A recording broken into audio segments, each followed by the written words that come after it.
Thank you for the opportunity. In my experience as a policy advisor, poor legislation leads to very poor outcomes. In this bill, the purposes set out in clause 3 are commendable. Oh, we have a gender neutral intruder here. The delivery of them is not. Oddly, the bill exempts health practitioners.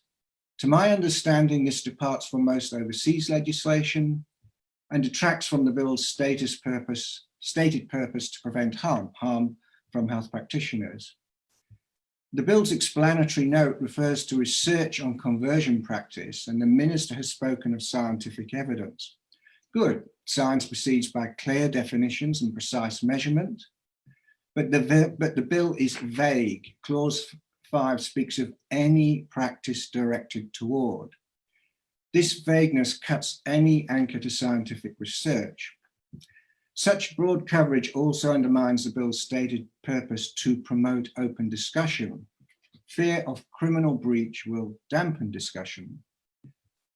It may be the exemptions in clause 5(2)(d) and E provide a shield, but their meaning is unclear, particularly since the religious exemption in 5(2)(f) is much narrower. It only exempts expression not intended to change an individual's sexual orientation, etc. Since expression of opinion is rarely intended for the void, this makes expressing opinion in this area, including prayer, potentially criminal as a practice directed toward under clause 5. For those aged under 18, clause 10 removes consent as a defense. This removes agency for the individual and the ability of others, even far now, to discuss matters with them if they so ask. Gender confusion occurs in the young, but the bill seems designed to stymie possible movement toward cis-normal while protecting gender transition in the other direction, clause 5(2)(b). That imbalance is ideological, yet the minister has said discussion of the bill should be non-political. In my view, the game is given away by clause 12. Have you looked at that one? No prosecution without the Attorney General's consent. According to the Department of Justice, under our general legal process, such decisions lie with the Solicitor-General, a non-political office with written guidelines on when to prosecute. By contrast, the Attorney General is a political office without such guidelines. So much for the bill being non-political. This area is not so very difficult to get right. Little Malta, population 500,000, has managed a sensible and focused act on conversion practices. Why can't we? Please do your job. Thank you. Thank you very much, Simon, and for the really detailed written submission as well. You'll just have to remind me, because we've had a fair amount of submissions to read through, with the point in relation to health services, is it your view that that should be removed from section 2, or that it should be revised so that it has a narrower exemption? We're talking about health practitioners. Yeah. Yeah, it seems to as my understanding is that most of the legislation, proposed legislation in the area covers them. Right.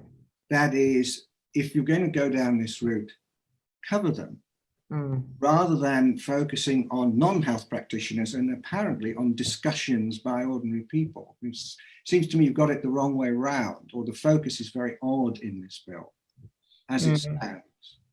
I suspect that that may have something to do with where conversion therapy is happening and the context that it's happening within. But I do take the point that a blanket exemption without looking in detail at the instances when it can is perhaps problematic. And the other question I had was, would you suggest any other protection mechanism instead of the Attorney General provision? Are you suggesting that a Solicitor General provision would be more appropriate?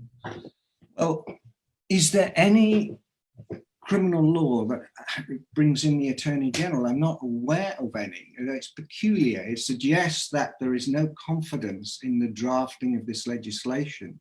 So they want a political hand on it. What you need is a bill which actually works so that then it can fall under normal due. Around that, I've heard the Minister for Justice try to say, well, because the Attorney General has to sign off on any prosecutions, that's some sort of safety guard. When reality is the safeguard should be the fact that the law is written correctly in the first place. That would be the way laws should be done, in my opinion. So you make a good point. Otherwise, what we have is a political officer intruding, I think perhaps uniquely, on criminal offences, which can include discussion, religious expression, prayer. It's a mess. I notice in the UK, in their consultative document, the government has started to say, we definitely won't be prosecuting this and that, because they're finding that there's pressures. I think some pressure groups in the UK expressly want, for instance, certain kinds of prayer to be criminally prosecuted or prosecutable.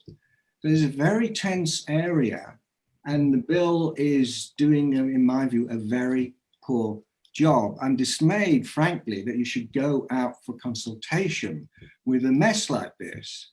You know, you should go out for consultation with something that is reasonably workable, not something which just stirs dissent and confusion. It's disrespectful and a waste of time, frankly.